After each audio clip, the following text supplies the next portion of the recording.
Lord. మన ప్రభును ప్రియ రక్షకుడైన యేసుక్రీస్తు నామమున మీకు అందరికీ వందనాలు, శుభాలు. ఈ దినానికి ఏర్పాటు చేయబడిన వాగ్దానము యోవేలు గ్రంథం 2వ అధ్యాయం 26వ వచనం.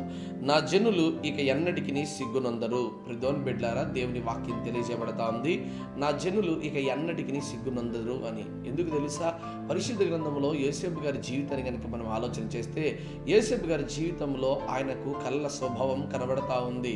ఇదిగో ఆయన జీవితంలో కనబడుతున్నటువంటి అనేకమైన కళలు ఇదిగో వాళ్ళ తండ్రి దగ్గరికి తీసుకొని వచ్చి, నానా నాకు ఈరోజు ఇలాంటి కళ వచ్చింది నానా అని చెప్తా ఉన్నాడు.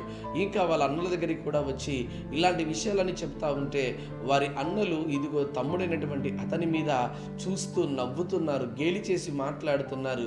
ఇదిగో కలలు కనేవాడు వస్తున్నాడు చూడండిరా అని చెప్పి అన్నలు సొంత తమ్ముణ్ణి ఎగతాళి చేసేటువంటి స్థితిలో కనబడుతున్నారు. ప్రిదోన్ బిడ్లారా, అయితే తన జీవితం ఎంతగా మార్చబడిందంటే సొంత అన్నలే తన తమ్ముణ్ణి చంపే స్థితిలోకి వచ్చారు. ప్రిదోన్ బిడ్లారా, ఇదిగో చంపడమే కాదు, అతన్ని అమ్మివేశారు. ఎంతగానో దిగులు పొందాడు, ఎంతగానో బాధ పొందాడు.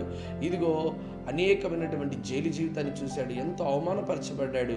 అయితే ఒకానొక దినమున దేవుడు అతని యొక్క సిగ్గును అవమానమును తుడిచివేసి ఆయన గొప్పగా అధిపతిగా ఒక రాజ్యమునకు ఒక నియంతగా నిలబడిచాడు. ప్రిదోన్ బిడ్లారా, ఎప్పుడైతే ధాన్యం కోసం వాళ్ళ అన్నలు వచ్చారో అప్పుడు వారి అన్నలు ఒకానొక దినమున మాట్లాడుకుంటున్నారు, ఆ రోజు మన తమ్మునికి మనం చేసినది ఏదైతే ఉందో అదే మనకు కలిగినది అని. ప్రిదోన్ బిడ్లారా, ఈరోజు నిన్ను చూసి అనేక మంది ఏలు పెట్టి నవ్వుతున్నారా?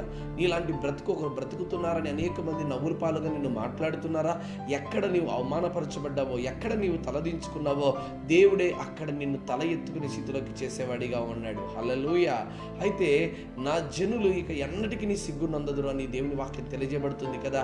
యోసేపు గారి జీవితంలో ఎన్ని శ్రమలు వచ్చినా, ఎన్ని కష్టాలు వచ్చినా కూడా ఆయన ఇదిగో దేవుని మీద ఆధారపడి ఉన్నాడు. కానీ తన యథార్థతను కానీ, తన భక్తి జీవితాన్ని కానీ, ఆయన తప్పు చేయనప్పటికీ కూడా నేను తప్పు చేయలేదు అని ఆయన ప్రభు దగ్గర మొరపెట్టుకున్నాడు. ఈరోజు నిన్ను ఎగతాళి చేసేవారు ఉన్నారా? అయితే ప్రార్థన చేయి, దేవుడు తప్పకుండా ఇదిగో నీ అవమానముకు బదులుగా రెట్టింపు ఘనతను నీకు దేవుడు దయచేస్తాడు.